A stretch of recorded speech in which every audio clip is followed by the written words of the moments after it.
Good evening. In compliance with Chapter 551 Open Meetings of the Texas Government Code, I call to order a public hearing of the Board of Trustees of the Austin Independent School District for Thursday, October 24th, 2024 at 5:35 p.m. A quorum of the board is physically present at the AISD Central Office to conduct this hearing. This hearing is streaming live on AISD TV and Apple TV. It's also being broadcast on Cable Channel 22 through Spectrum, Astound Broadband, and on Channel 99 through AT&T Uverse. Closed captioning in English is available on these platforms for individuals who are deaf or hard of hearing. Welcome and thank you for joining us. We will now move to public testimony. Let's see, did we have any public testimony? Okay, so we didn't have anybody, so we will jump right into the presentation of our financial integrity rating. So, Mr. Segura. Absolutely. Good evening, President Singh, members of the board. I'd like to ask Katrina Montgomery, our interim chief financial officer, to join us and take us through the presentation.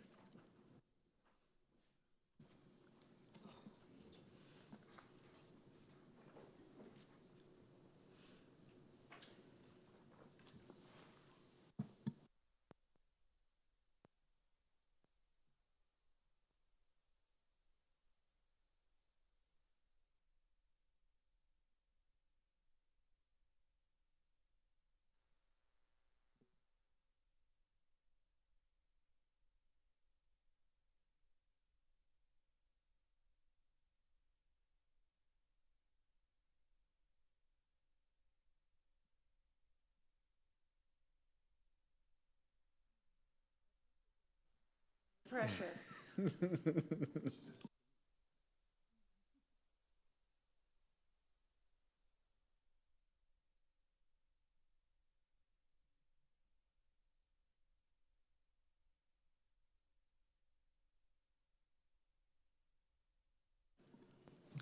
Well, while we're waiting, I do want to acknowledge that we have some of our up close participants for this year coming on a little field trip to central office. I'm really curious to have a conversation afterwards about y'all's experience and observations, what we can do better, just kind of takeaways. Thank you for being here. Thank you for all you're doing. And again, a great resource, understanding the organization. And I'm sure there's a future trustee in y'all's cohort this year for sure. Many of y'all, you were in up close, yeah. Correct? And you were trustee Boswell as well? And yeah, so this is your future. Sorry. Like it or not. I know.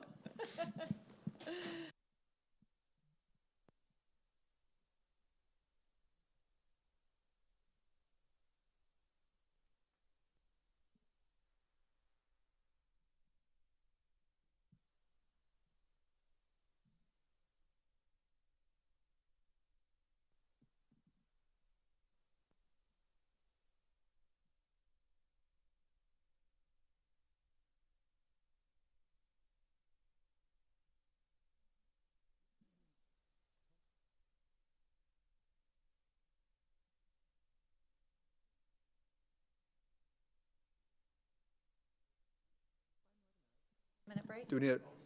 Oh, it is. Oh, is it? Okay.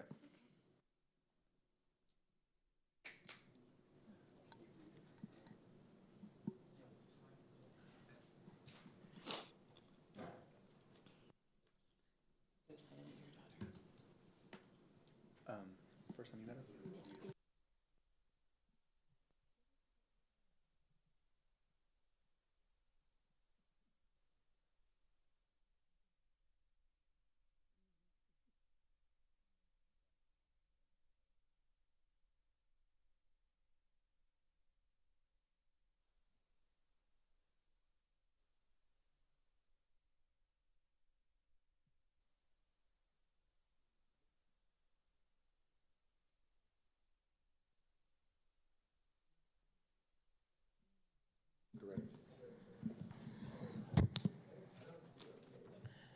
Hello, President Singh, Vice President Foster, trustees, and Superintendent Segura. I am excited to be here today to talk about our first rating, our Financial Integrity Rating System of Texas.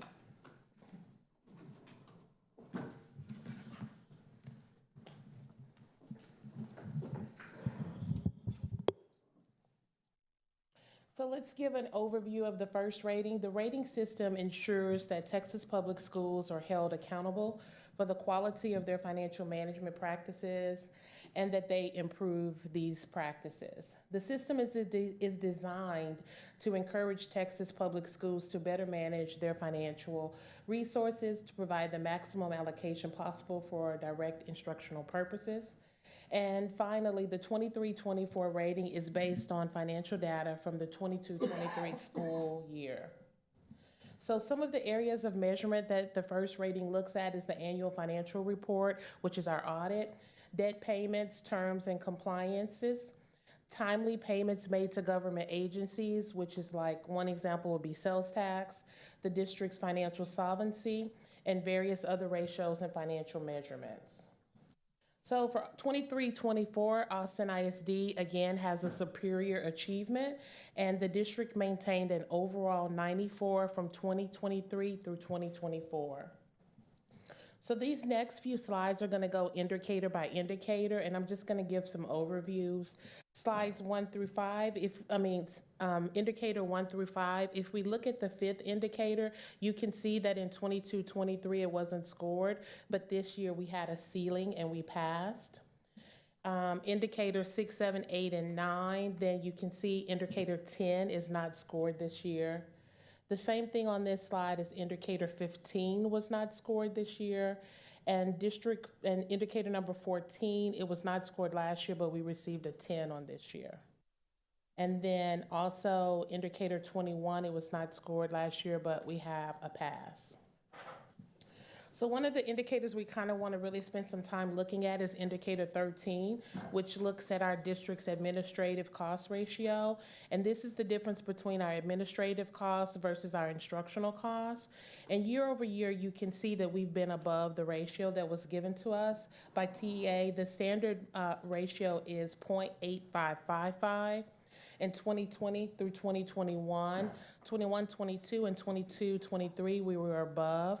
But in 23-24, we are projecting to be below, and then 24-25 also to be below. So this is work that the district has made a concerted effort to go in and try to reduce our administration costs. This is our still indicator 13. This is us against other peer districts. You know, we like to show where we are against other peer districts. If you look at the red line, it shows where the TEA standard is, which is the 0.8555.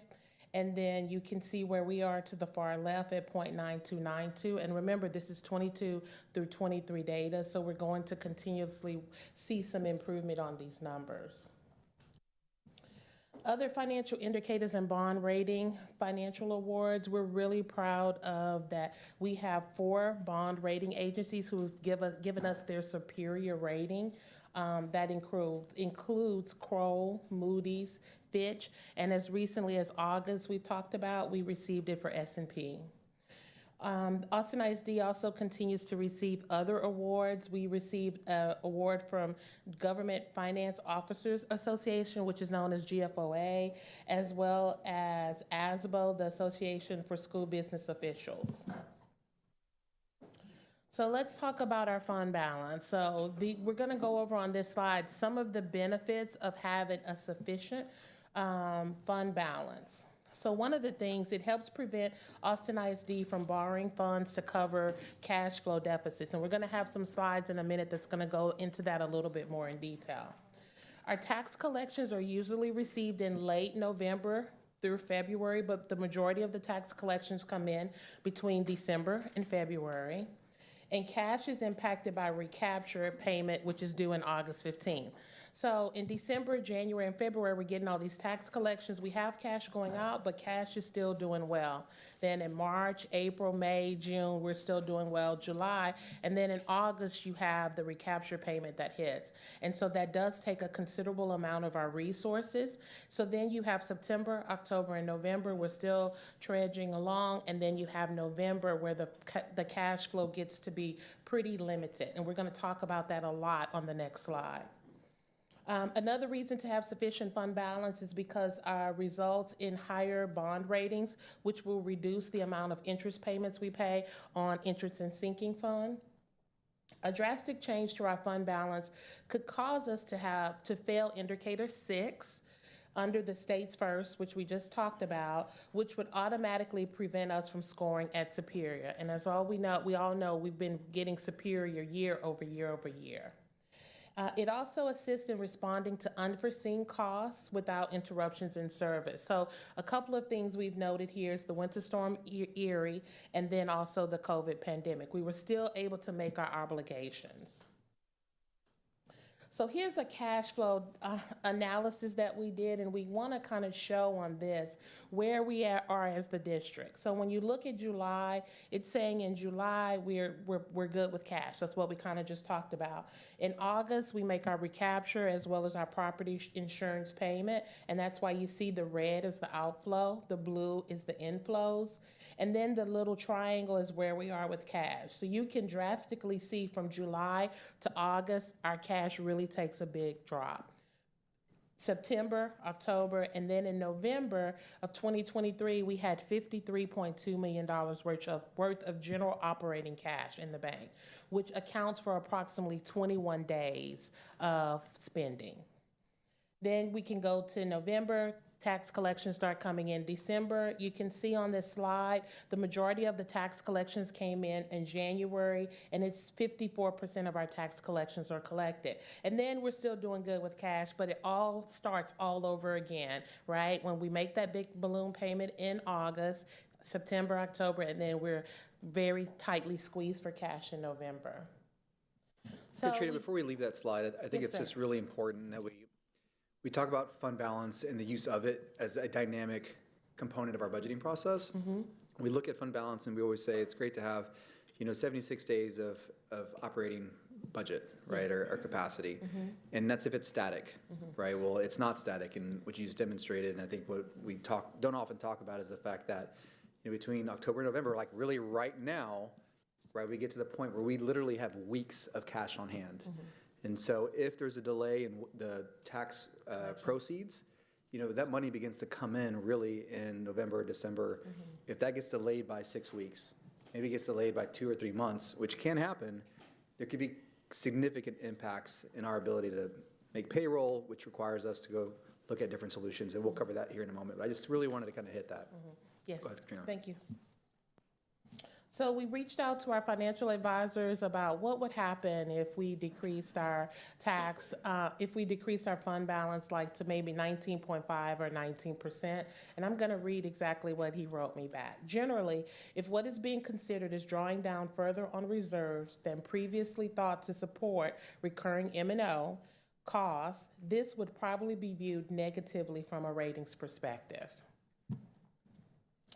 And then we also talked about, let's go out and see what happened if we had to do a line of credit. We know that this could be a possibility if we don't continue to look at our cash flows and where we are as a district. And so this is from our bankers, JP Morgan. They wanted to make sure that we had a disclaimer there that this is not a quote. They do not want to be held to this amount. So we put this here in bold. So we said approximately $150 million. If we went out for that for a revolving line of credit, it would be available for a 2-year period. The setup fee would be approximately $525,000. The legal fee would be $50,000. And this is something Superintendent Segura and I talked about. We haven't even got to the fee for borrowing the money, right? And so we were going back and forth talking about if you take $80 million out at 5.15%, and then if you do that, you annualize it, then you divide it by how many months that you have the cash out. So we're talking about millions of dollars that we're spending if we end up having to borrow money to continuously float the district. All right, thank you very much. I am available for questions. Thank you, Ms. Montgomery. Trustees, any questions? Yes.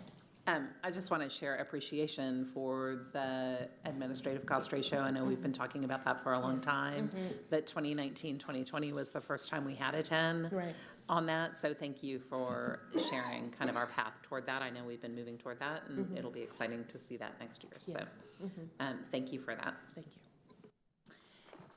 you. I did have a question. If you can show us the slide that had the different first ratings, like I had the numbers on the left column. Yeah, there was, oops, that was too far. That's too far? Yeah. Okay, right here. I think, okay, maybe it was the next slide, sorry. I should have remembered which one it was.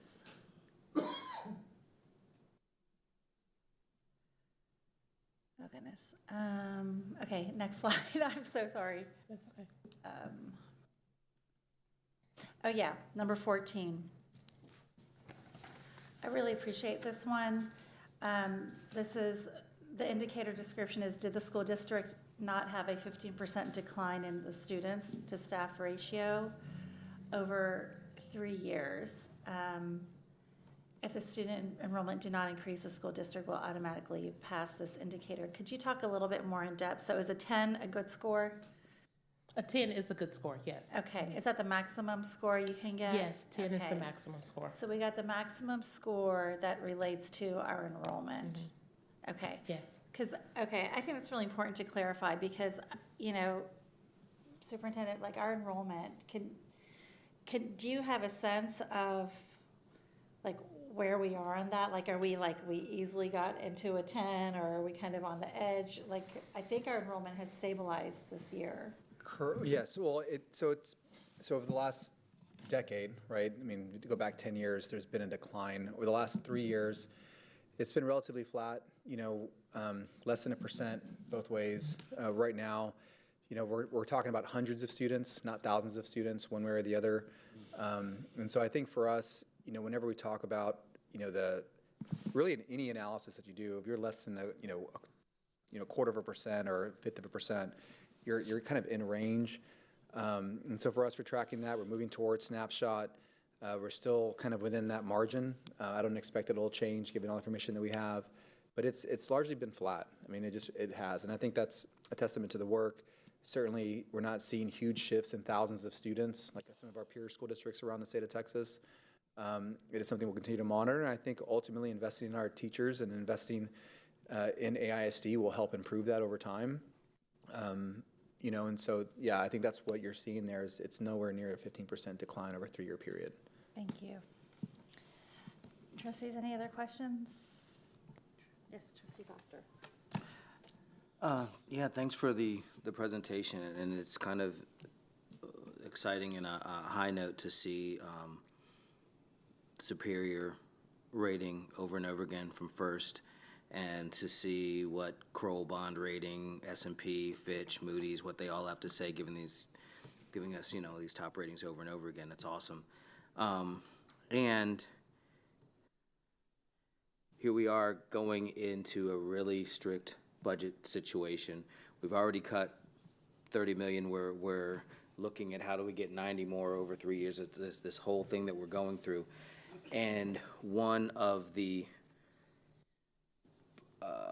areas of consideration has to do with the fund balance. And it was really useful to see cash flow month to month to really have a clear understanding of why you maintain cash reserves, you know, rainy day money or whatever you want to call it. So first, November 2023, was the outflow matched by the inflow? Like, you know, we've just got a chart there on page 13 that, tell me about November 2023 in terms of what that really looks like in the functioning of the district. Right, so Trustee Foster, so they're not equal. Hello, Trustee Foster. So they're not equal, but it does look pretty similar, right? That our inflows are coming in to match our outflows because $53 million is very limited money for the district for 1 month, right? And so we are expecting those tax collections to come in.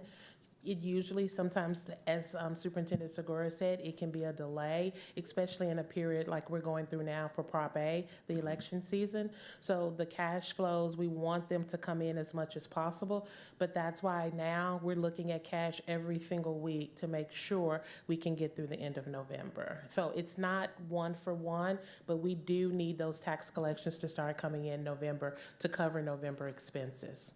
So the cash flow, so is fund balance implicated in this conversation in terms of our health? It is.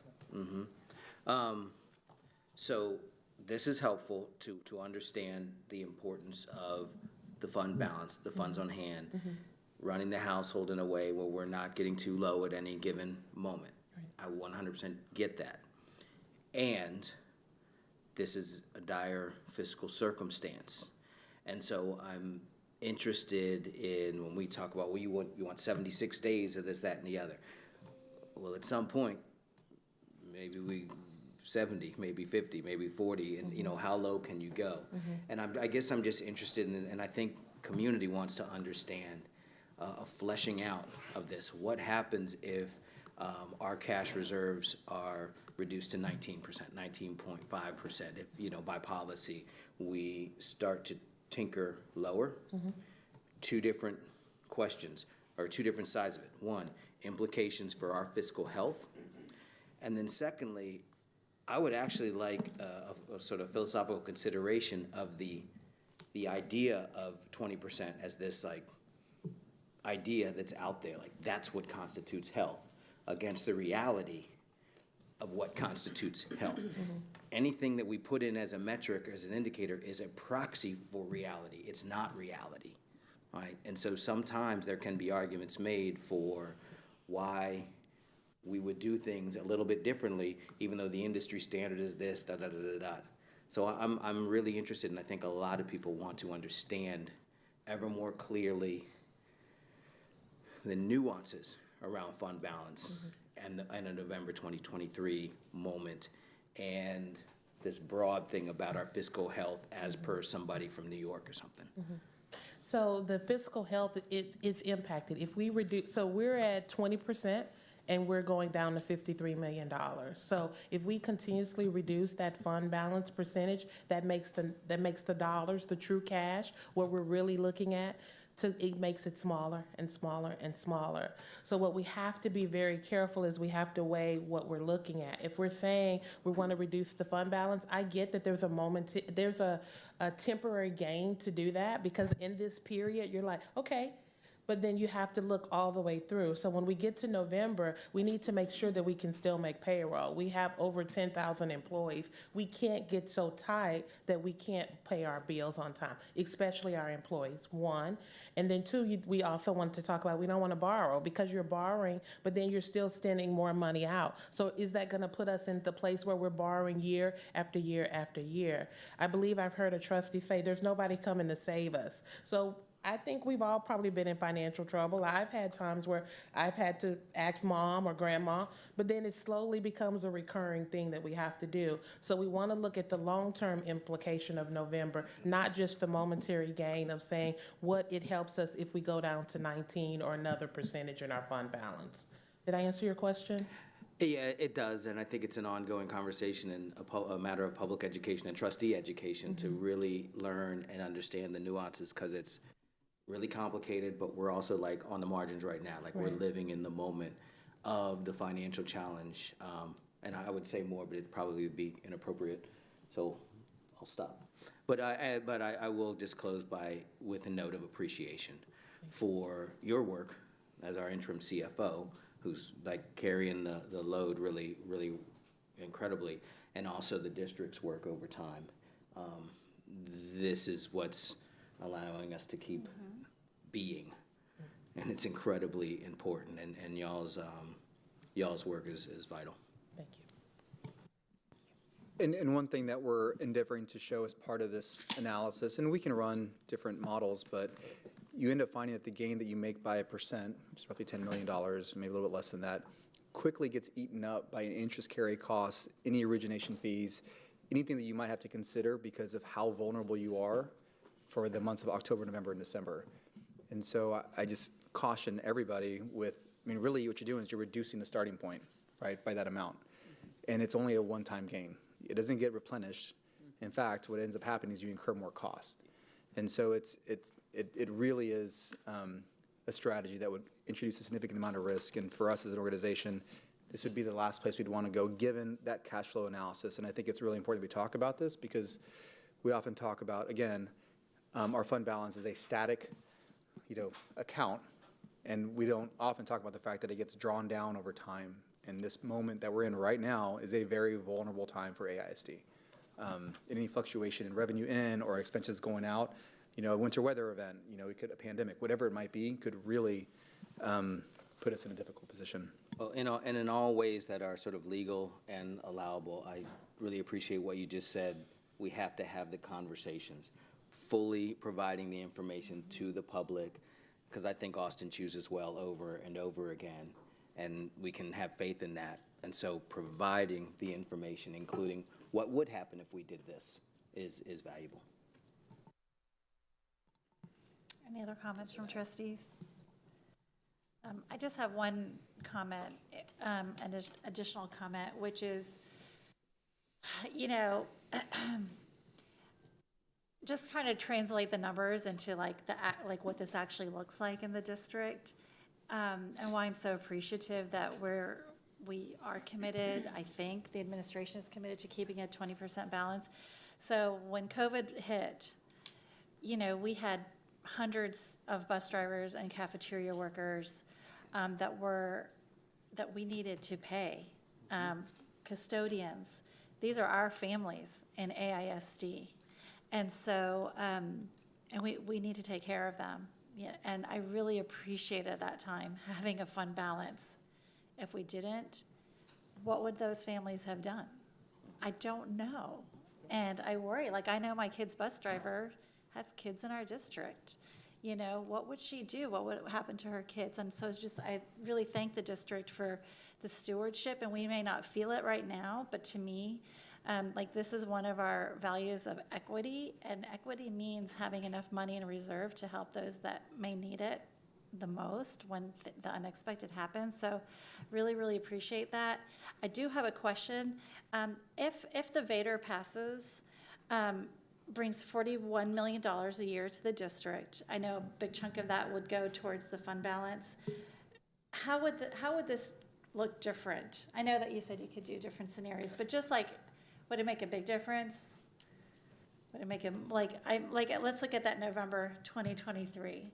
What would, how does that help us? It would make a difference, but remember, of the net $41 million, $20 million has already been assigned, right? So $17 million is going to teachers and staff. Another $3 million is going for LSSPs or some other positions, right? And so then that's a big chunk of it. It will impact because you'd have $20 million left that will help reduce the deficit, the fund balance. So it would help. Okay. It would help.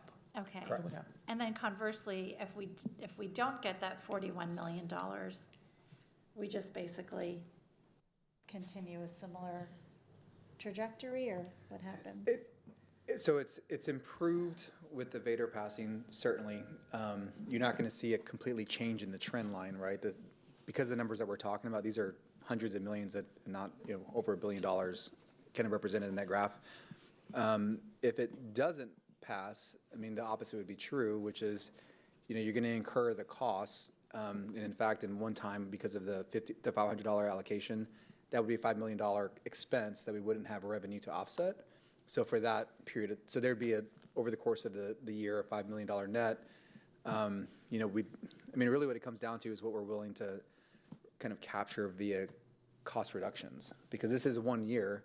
So you apply next year, and whatever we can't take as a reduction ends up being an impact on the deficit, draws that down, or fund balance draws that down. So then your starting point is lower. So again, it's dynamic. So over a period of time, if you don't take the cuts, if you don't find additional revenue, or you don't manage your funds correctly, you're going to begin to dip past zero, which is going to create that cost, an interest cost and origination costs. Thank you. Helpful. All right. Well, thank you. Thank you very much. Appreciate your time. All right. So at this time, we're going to adjourn our public hearing. I don't think we need a short break. Are y'all okay if we just plow into the next meeting? Okay. Jacob, is that cool? We can just go into, do we have to?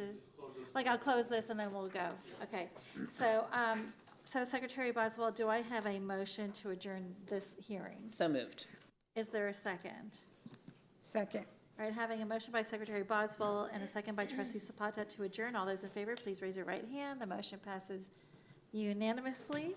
All right, so we will adjourn this hearing at 6:05 PM. Thank you very much. And now we're just going to slide right into our regularly scheduled voting meeting. That is scheduled to start just 5 minutes ago. So, in compliance with Chapter 551 Open Meetings of the Texas Government Code, I call to order a regular voting meeting of the Board of Trustees of the Austin Independent School District for Thursday, October 24th, 2024 at 6:05 PM. A quorum of the board is physically present at the AISD Central Office to conduct this meeting. This meeting is streaming live on AISD TV and Apple TV. It's also being broadcast on cable channel 22 through Spectrum, Astound Broadband, and on channel 99 through AT&T U-verse. Closed captioning in English is available on these platforms for individuals who are deaf or hard of hearing. Welcome and thank you for joining us. Special shout out to our up close, folks. Thank you for being here. Before we get into tonight's agenda, the board is actually going to briefly recess into executive session to get legal guidance from our counsel, and we will return to the dais shortly. So we will now recess the open meeting at 6:06 PM and move into exec session pursuant to Texas Government Code Sections 551.074, 551.072, 551.073, 551.087, 551.076, 551.0821, and 551.071. Thank you very much. We'll be back shortly.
All right, thank you all for your patience.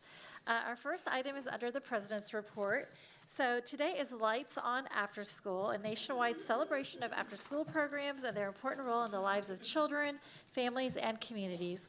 Quality after-school programs and opportunities are essential for our Austin ISD children and families by providing safe and engaging learning experiences that help children realize their full potential and support their academic growth and well-being when school is out and families are working. Youth who attend high-quality after-school programs attend school more often, do better in school, and gain important work and life skills. We want to take a moment today to share how grateful we are for and to shine a light on both those after-school programs operated by AISD and those organizations across the community that partner with the district to provide after-school programs and experiences for thousands of AISD students. So thank you to our after-school partners and all those who work to care for our children. The other big thing I want to mention is early voting is currently happening across the nation. You may have noticed. We encourage our community to exercise their civic right to vote. This board approved a resolution promoting a culture of voting for our community and our students. As part of our voting culture and in alignment with our desire to ensure we have community-accessible voting locations while ensuring safety for our students and staff, AISD will have a student holiday for Election Day, which is on November 5th. And we will also host almost 30 sites as voting locations on Election Day. In addition, the public can also vote early at early voting locations this week and through next Friday. And by the way, we actually have an early voting day that's also a student holiday, and that's going to be November 1st. So you can vote on that day as well. You can find voting locations and estimated wait times online at www.votetravis.org. All right, so next is the announcement of 2024 Board Continuing Education credits. Texas law requires that a school board publicly share the completion and total number of continuing education requirements for trustees. So in 2024, Lynn Boswell, Kevin Foster, Andrew Gonzalez, Candace Hunter, David Kaufman, who is joining us by Zoom, Nolita Lugo, myself, Catherine Whitley Chu, and Ophelia Zapata, I think I have to say my name, Aarti Singh, met or exceeded the required minimum number of Topic 1, Topic 2, and Topic 3 continuing education hours. These included team building, evaluating student academic performance and setting goals, identifying and reporting abuse, trafficking, and other maltreatment of children, safety training, and other types of continuing education. Experienced trustees are required to complete 5 hours every year of continuing education. For this last year, trustees earned the following additional hours. Lynn Boswell, 20.75 hours. Kevin Foster, 5.5. Andrew Gonzalez, 19.25 hours. Candace Hunter, 10.5 hours. David Kaufman, 12.5 hours. Nolita Lugo, 8 hours. Myself, Aarti Singh, 9.75 hours. Catherine Whitley Chu, 6 hours. And Ophelia Zapata, 14 hours. So congratulations to my colleagues on their commitment to continuous learning. Really appreciate it. Next up is the committee reports. We have posted on the written committee report as an attachment to this item on our board docs agenda. This includes a committee report for the Austin Ed Fund. I also want to provide a brief committee report for the AISD, City of Austin, and Travis County Joint Subcommittee. The Joint Subcommittee met on October 7th at the City of Austin. One of the posted items was a long-term budget, was discussing the long-term budget constraints for AISD, and I feel like we had a really good conversation about that. At our next meeting, the subcommittee will discuss additional opportunities during a closed session with current legal considerations within the school funding system. The next joint subcommittee meeting will be Friday, December 6th at 11:30 a.m. here at AISD. So we look forward to welcoming our counterparts here at our offices. And those meetings, by the way, are open to the public. You can give public comment, similar to our board meetings. And it's a great way to, have audience with all three entities, the city and the county and AISD. So the next item is the superintendent's report. Good evening, President, senior members of the board. Very excited tonight to start my presentation by highlighting some student accolades from the past month. So our incredibly talented students performed at the Join the Fiesta Hispanic Heritage Talent Show at the PAC to wrap up Hispanic Heritage Month. It was a celebration of talent, creativity, and culture from students and staff across our district. We honor 2 categories of winners, social media winners and judges selection winners, with categories in art, class performances, dance, music, and singing. This student here on the right is Daniel Nichols from Lamar Middle School. He danced El Camion, Camion, with a cup of water in his head without spilling. Pretty impressive. Thank you to all the participants, families, and staff for making this event such a memorable experience. Your talents and dedication make our school district proud. So now off to sunny California to highlight our next student group. A group of orchestra, dance, choir, and band students from Lamar Middle School had the exciting opportunity to perform at Disneyland in Anaheim, California. They were part of the Disney Imagination Campus to experience what it's like to be a Disney entertainment professional, something I never knew could be done. Not only did they get to showcase their talent by performing, but they also took part in a special workshop to learn from industry professionals. And of course, no trip to Disneyland would be complete without some fun. Our students got to enjoy a day at the park, making memories they'll never forget. We're so proud of these talented young musicians for representing Austin ISD with such excellence. Congratulations to these 6 high schools that have just received AP Honor Roll recognition. We're so proud of these campuses for their dedication to providing advanced placement opportunities to all students. And Richards and LASA got platinum, Bowie, Anderson, and Austin high schools got silver, and McCallum got gold. In addition to the AP Honor Roll, and Richards, LASA, and Bowie earned the AP Access Award, which highlights that the percent of AP exam takers who are underrepresented or low income mirrors the school's overall student demographics. Last Thursday, the Texas Association for Bilingual Education visited the Austin ISD to highlight the great things happening in our schools. Northeast Early College High School students who were formerly enrolled at the International High School participated in a panel discussion for the Tabe Parent Institute. They shared their experiences in the Newcomer Empowerment Initiative from last year at International High School and how it impacted their current goals and experiences. Some of these same students, along with teachers, administrators, and district leaders, joined Dr. Jose Luis Zelia for a panel on the Newcomer Empowerment Initiative, which continues to thrive at International High School. I'm also proud to announce that 228 students across 9 Austin ISD high schools have received a College Board National Recognition Award. These awards recognize the outstanding academic achievements in 5 categories: National African American Recognition Program, National First Generation Recognition Program, National Hispanic Recognition Program, National Indigenous Recognition Program, and National Rural and Small Town Recognition Program. We're so proud of these students for all their hard work and for representing Austin ISD so well. And before we wrap up our student achievements, I have to highlight some sports. I'm thrilled to announce that the LASA Raptors have punched their ticket to the UIL Team Tennis State Tournament. Look at that. It's pretty incredible, trophy there. The Raptors showed incredible skill and determination, defeating A&M Consolidated with a score of 10-7. Congratulations to our student athletes for this amazing achievement, and we look forward to seeing them represent Austin ISD at the state level. So next, a brief enrollment update. November 6th marks the beginning of our registration season for the 25-26 school year here in Austin ISD. We encourage all families, whether applying for a transfer or are planning to attend their home campus next year, to register their students during the priority registration period. And on this slide, you'll find some of the key enhancements made to the enrollment system over the last year. We heard from our communities and staff and want to acknowledge their frustrations over the last year. Rolling out different systems can sometimes, be challenging, but we spent time, we heard from our communities, we heard from our staff, and have made several adjustments. Our teams have been working hard over the past few months to ensure the registration process this year is a much better experience. We're developing a communication strategy to assist our students and families with navigating the process. Collateral's been developed, infographics, and all of that will be pushed out over the next several weeks. I'm also excited to celebrate the following schools for making the most gains in the first 6 weeks of attendance when compared to the same time last year. Y'all, this is really pretty incredible, and the work that's being done at our campuses is just inspiring. Among high schools, LBJ's attendance improved by 7.75%, Northeast by 6.14%, and Garza by 6.02%. Among middle schools, Martin attendance improved by 2.97%, Bertha Sadler Means by 2.45%, and Paredes by 2.42%.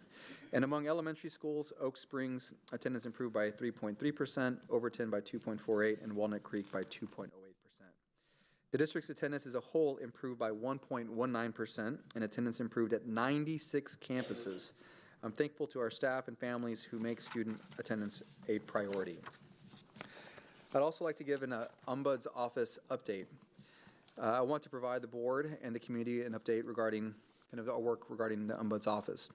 The Ombuds Office officially opened in March of 2024 at Brook Elementary with the mission to create a safe and confidential space for students, families, and community members to ask questions, share concerns, and seek informal assistance in resolving issues related to Austin ISD. And as a commitment to our community and to our board, we're also excited to announce that the new Associate Ombudsperson for Special Education started on October 21st. And so with that, that concludes my presentation and update to the Board of Trustees. Thank you. So much to celebrate in our school district. All right, so our next item is our intruder detection audits. So, Mr. Segura. Thank you, President Singh, Board of Trustees. Tonight we have Dr. Jacob Reach, Chief Officer of Government Relations and Board Services, to share the update. Go ahead, Jacob. Good evening, Board of Trustees and Superintendent Segura. So we wanted to share that TEA has conducted intruder detection audits at 24 schools starting in September and through October. At least 7 schools in Austin ISD did fail to meet one of those standards during the audit that require corrective action. We are working with the campuses to correct that. As part of that work, we also share with our Safety and Security Committee an update on those campuses and then work directly with those campuses and provide a training for their staff. Those need to be completed within 60 calendar days of the audit. A copy of all of these audits are included as attachments under the executive section for our Board of Trustees. And if there are any additional questions on the actual safety measures or campuses, we'd be happy to answer those in a closed session. Thank you.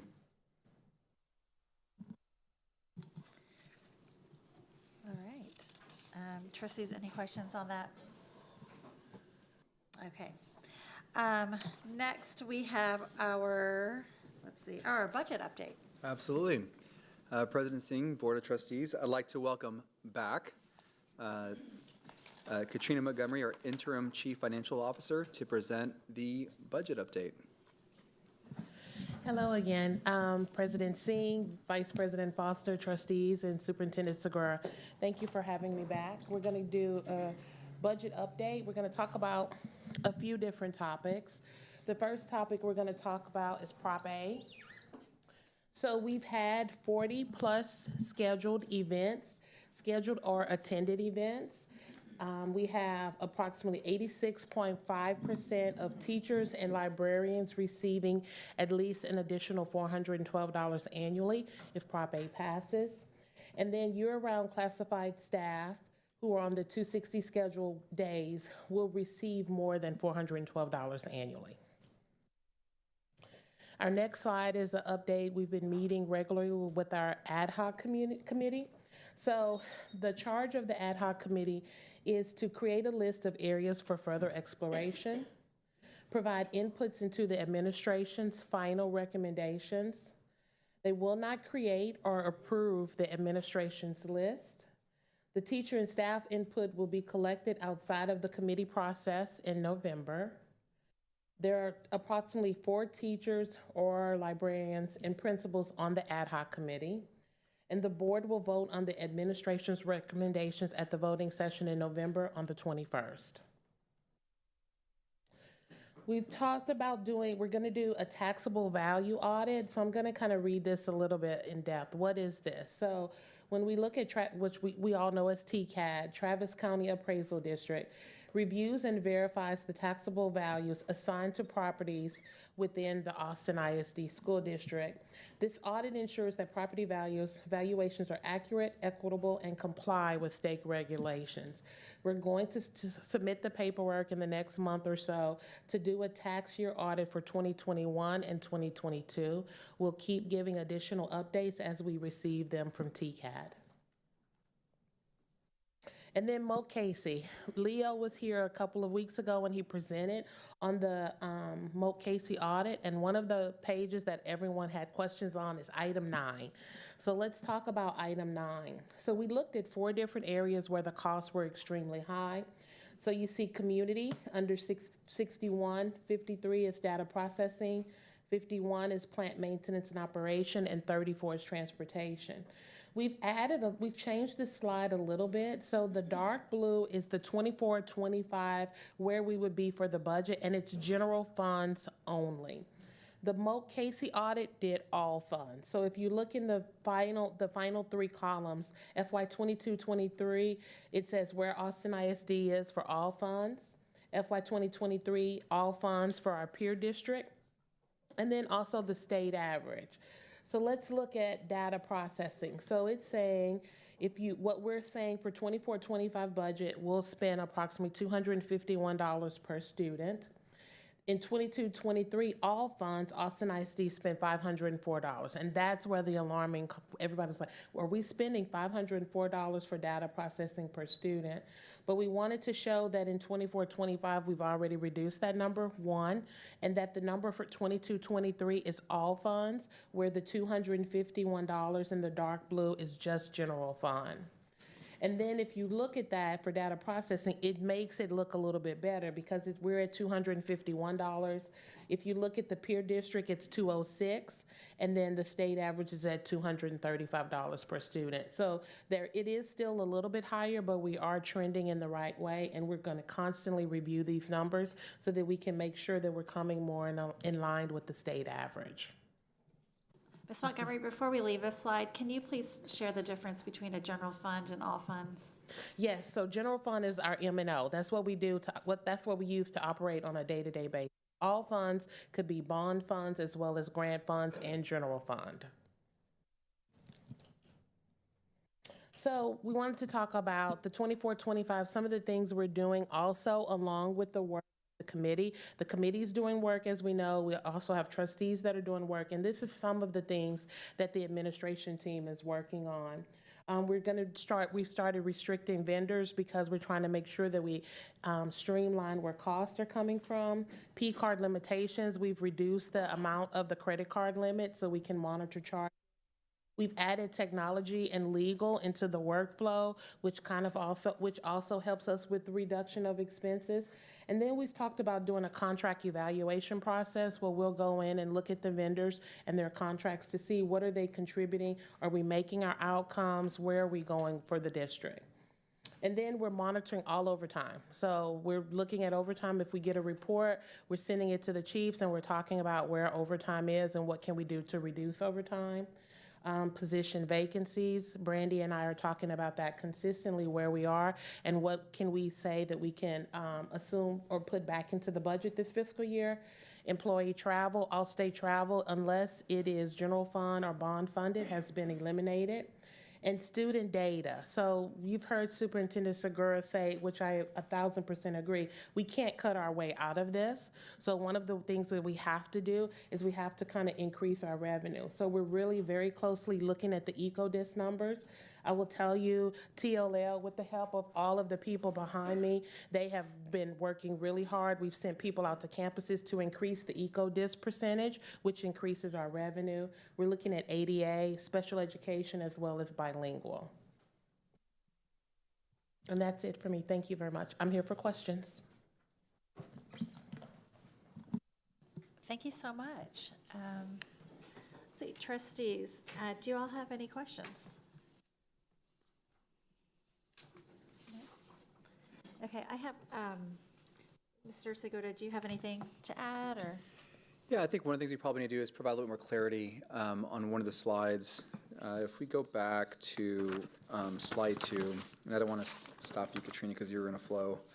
But I think it's important that we talk about Proposition A, and when we talk about the scales, there was an email, is it coming up? It's okay.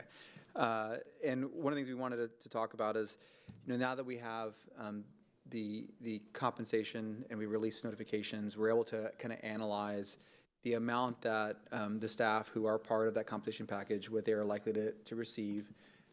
It's an average because we couldn't individually send out thousands and thousands of adjustments because the way that we're presenting the information. But we wanted to also consider what we've heard in the community about, well, does that offset the tax rate increase? Is it something that's less than? And so with significant certainty, we know that 86.5% of teaching librarians will receive at least $412 annually, which is kind of what we talked about as far as the per month in total annual cost. And so I want you to, this is a little, I think, not telling the whole story because many of our educators are getting a significant raise. 7, 8, 9, 10, even larger percentages. And so we just really want to create the baseline foundation and say this is like the minimum. But when you look at the scales and look at the distribution, it's actually much larger. But based on our analysis, we want to be very, very clear and kind of address that head on because it's been something we've heard about over the last couple weeks. Trustees, any other questions or comments? Thank you. And I do have a question. So if Prop 8 passes, we would not have, so for our staff that don't live in AISD boundaries, they're not going to see a tax rate increase, correct? Unless there's some other proposition or something else occurring on there. Yeah, like but they're AISD. Correct. And one of the things that we analyze, and you see this a lot whenever we have winter weather days, we track where our staff live. And just have to have an understanding, given that we know that the affordability crisis in Austin is real. And many of our staff, especially classified staff or, kind of educators coming into the workforce, can't afford to live in Austin. And we know, based on the last analysis that we did, that roughly a third of our staff live outside Austin ISD, which is not unexpected. You see the growth all around in the property values and the cost of living. And so that is a valid kind of point that, in those instances, they would receive the revenue as a function of their paycheck, but not necessarily have the offsetting costs associated with taxes because they don't live in the AISD taxing jurisdiction. All right, thank you. Any other comments, questions? Okay. Thank you so much, Ms. Montgomery. All right, so we don't really have public testimony, except we didn't get any callers to sign up to speak in person or record a message. So I'll move on to our information reports. So our next item is a Mendez and Third Future 1882 update. As part of our 1882 agreement with Third Future, Mendez, we have asked the partner to provide quarterly updates. So Mr. Craddock and Principal Willis have provided a recorded presentation that's included with our agenda item tonight, and they shared a presentation with backup data. Folks can find that online under Board Docs. So Mr. Segura, could you please introduce our partners? Oh, absolutely. So I'd like to introduce Mr. Zach Craddock and Principal Jeremiah Willis, and from Third Future to answer any questions for our community, just to recognize that a video was uploaded. And I know many folks have watched that, so they're here to answer questions. And if you could also introduce your other colleague. Yes, thank you very much. So, Madam President, Trustee, Superintendent Segura, thank you for having us again. It's a pleasure to be here. With me, I have Mr. Jeremiah Willis, our principal, and Ms. Elizabeth Miranda, our assistant principal. So we're happy to be here and answer any questions that you might have. Thank you. All right. Trustees, any questions or comments for the Third Future folks? Oh. Yes. I just think it's important for the public to know that there was a presentation that we already previously saw. There was. We actually did already see a presentation. Yes, yes, there is a presentation. It is on Board Docs. So, and the agenda item that we are on, someone help me out, it is 6.1. So if you click on 6.1, there is a YouTube link to this presentation. But it looks like we don't have any questions. So you must have done a really good presentation. So thank you all very much, and we appreciate it. Thank you. Okay, so we will now move to the consent agenda. The administration has shared that the employee regarding agenda item 10.2 has resigned. So the administration would like to pull item 10.2 and not take any action. In addition, the administration has also asked to pull item 13.1, and that was related to a logic course. They should They share that they wish to continue the discussion with the campuses and will bring this item back in November. Correct. Okay, cool. So trustees, are there any consent items anyone would like to pull for separate vote? Okay, cool. All right, so Secretary Boswell, do I have a motion to approve the consent agenda? Yes, I move to approve the consent agenda. Okay, and you have the item numbers? Oh, yes, 1 second, I was lost. Give me a second. I didn't turn my pages. Okay, here we go. I move to approve items, let's see, items 8.1, items 9.1 through 9.3, items 10.1 that got pulled? Two. So, two got pulled. So item 10.1, items 11.1 and 11.2, those. Okay, great. Okay, so is there a second? Second? All right, so having a motion by Secretary Boswell and a second by Trustee Zapata to approve consent items 8.1, 9.1 through 9.3, 10, which one was that again? 10.1, thank you. And items 11.1, 11.2. Is there any discussion? Okay, all those in favor, please raise your right hand. The motion passes unanimously. Thank you all so much. Next, we have abstention items for separate votes. So Secretary Boswell, do we have a motion to approve item 12.1? Yes, I move to approve item 12.1. Okay, and I believe you actually have to read it out. Okay, yes, thank you. I move to approve item 12.1, adopt a resolution declaring the former Rosedale School campus at 2117 West 49th Street as surplus. Thank you. Is there a second? Second? All right, trustees, is there any discussion on this item? All right, having a motion by Secretary Boswell and a second by Trustee Zapata to approve item 12.1. All those in favor, please raise your right hand. Those opposed and those abstaining. Okay, so the motion passes with seven. And do we still have Dr. Kaufman on Zoom? Okay, all right, so 7 in favor and one and one abstention. Secretary Boswell, do we have a motion to approve item 12.2? Yes, I move to approve item 12.2, interlocal agreement between the Austin Independent School District and the City of Austin regarding the provision of the Cultural Arts and Literacy Saturday Academy and Summer Camp. Is there a second? Second. Trustees, is there any discussion on this item? All right, so having a motion by Secretary Boswell and a second by Trustee Zapata to approve item 12.2. All those in favor, please raise your right hand.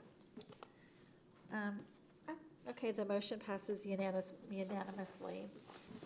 All right, next we have items for separate vote, and let's see, never mind. Okay, so 13.1, we're pushing to November, correct? Okay, and so, oh yay. So now we are at the Lone Star Governance Quarterly and Yearly Evaluation, and I believe we have our LSG coach, Ashley Paz, on Zoom. So in August, the board voted on a year-end report and quarterly report, and we were at 66 points. And so that put us into the meets category, which we're very excited about. And it doesn't sound like a lot, but trust me, it's a lot. And this quarter, we are, I think last quarter we were at 66, and this quarter we are at 66 as well, which is above our goal of 60 and meets, and it's in the meets standard domain. And I wanted to, I thought it was really important to invite Ashley to join us tonight and really just kind of walk us through, give us your assessment of how we're doing and where you feel like what our targets might be for the next time we do a quarterly evaluation. So welcome, Ashley Paz. Hi, good evening, trustees. Hello. All right, so I have your self-evaluation results, excuse me, pulled up on my screen. So after getting some of the feedback from some of you about where you all think that we are, the consensus was that you are at 66 points for this quarter. You have grown in one really important area. So in Vision and Goals 2, that's where it talks about your goal progress measures. And really, this is a critical piece of the criteria for both Vision and Goals 1, Vision and Goals 2, and into Vision and Goals 3 and 4, where you talk about how you have earned broad community ownership of your goals. And the board really did a lot of work earlier this year around community engagement, where you went out and you talked to your community, really explained the process of developing the goals, talked to them about what is important to them in terms of what student outcomes they hope to improve upon in AISD, and then which values they feel that need to be protected. Then the board took that information and turned it into your goals and your constraints. And so now you've begun to, everything is adopted, and you have begun to see some evidence in your community of how the community is beginning to embrace that idea that their vision actually has informed your goals, and the goals are their vision. And the same with your constraints. And so for each one of these, you have moved up, or so for each one of these, you've been able to check that box, basically, that is moving you all into the master's focus area for Vision and Goals 1 through 4. And in specifically Vision and Goals 2 and 4, that actually earned you that master's focus title. So you've gone from 12 points to 15 points in Vision and Goals 2, and from 4 points to 5 points in Vision and Goals 4. So I know it doesn't sound like a whole lot of really big numbers, but it really is a big deal. So I just want to take this moment to congratulate you on that hard work that you all have done. And then you have also gone down in one area, but that is not a bad thing. This would be under progress and accountability too. And this really is just by nature of where you are in your strategic planning process. So the board has done the work of setting the goals and the constraints. Superintendent has done the work of setting the goal progress measures and constraint progress measures. Now the administrative team is doing the work of building out their strategic plan. So how are they going to actually achieve these priorities that have been set? And so you'll go back down to 0 in this section until they have completed that strategic plan, and they present that, the implementation plan to the board and says, this is how we're going to make this thing happen. And so I have you at 0 points on that section, but I anticipate that as soon as you get that that information, whenever that will be, my guess is that it will be after the new year, but I don't. That's just a guess. I haven't talked to anyone about that. But you'll go right back up to 4 points in that section.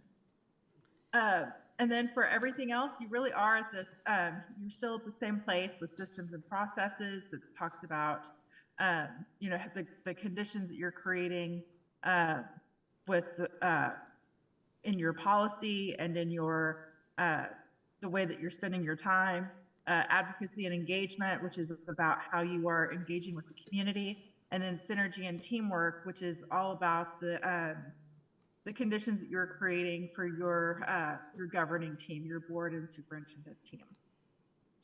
And so that gives you a total of 66 points for this month. I do anticipate that by, after talking to some of you, I think that y'all will be able to move up to master's focus in Vision and Goals 1 through 4 by the end of the year.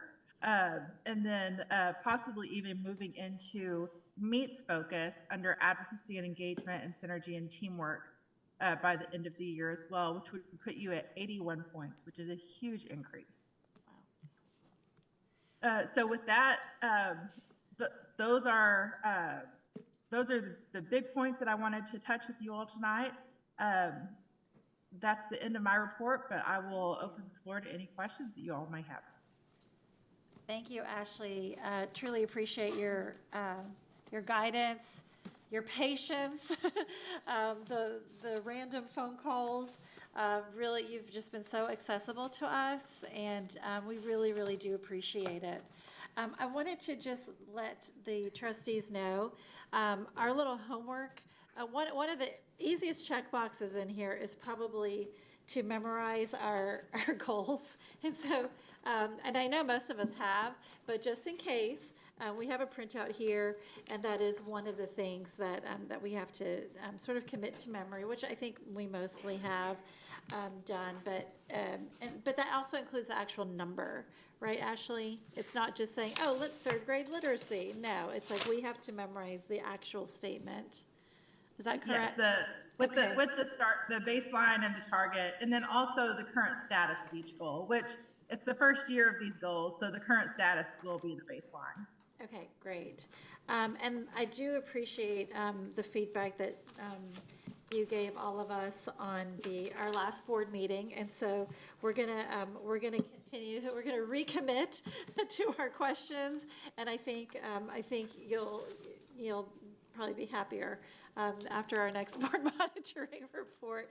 But I really appreciate the really helpful coaching on all of that as well. So, trustees, do you all have any questions or comments for Ashley? Okay. Oh, yes. I have one question, Ashley, which is, we know we have 2 new board members coming on at some point before the end of the year. And I know you and I talked a little bit about this on the phone, but I just want everyone else to kind of hear what we talked about. You had some recommendations just about bringing people on board and kind of how we bring people in, because we've had kind of months and months to practice this and go through this, and how we bring people in to be sure that we're still meeting our requirements and that they kind of can have the chance to catch up with that piece of things. Yes, and that's actually a great point to make. So whenever you are bringing on anyone new, or bringing anyone new into your team, whether it is on a school board or in the administration, so if you were hiring a new superintendent, which you're not going to be doing for a very, very long time. I'm sorry. So whenever you're bringing a new team member in, you want to make sure that they're ready to go on day one. So the recommendation is that we do spend some time with them, and I'm happy to spend whatever time I need to as your LSG coach. So doing that kind of onboarding work before they actually get sworn in. So if the election is in November, or if you have a seat that goes into a runoff in December, we can absolutely spend some time with them leading up to when the election happens and when they are sworn in, to make sure that they are, I want to say fully prepared, ready to go, but no one is ever fully prepared for this job. So we'll say as prepared as possible so that they can hit the ground running on day one. Thanks for asking that question. Anyone else? Thank you, Ashley. All right, cool. All right, well, thank you, Ashley, appreciate it. Of course, thank you. Of course. So Secretary Boswell, do we have a motion to approve item 14.1? Yes, I move to approve item 14.1, LSG quarterly evaluation. Great, is there a second? Second. Trustees, any discussion on this item? All right, so having a motion by Secretary Boswell and a second by Trustee Zapata to approve item 14.1, all those in favor, please raise your right hand. The motion passes unanimously. Thank you. All right, so we will now recess the open meeting at 7:18 p.m. and move into executive session pursuant to Texas Government Code Sections 551.074, 551.072, 551.073, 551.087, 551.076, 551.0821, and 551.071. When we are finished with the executive session, we'll return to the open session to take a vote on the student transfer appeals and to formally adjourn the meeting. The vote and adjournment will be recorded and be included in all replays of tonight's meeting. So thank you all very much, and happy voting.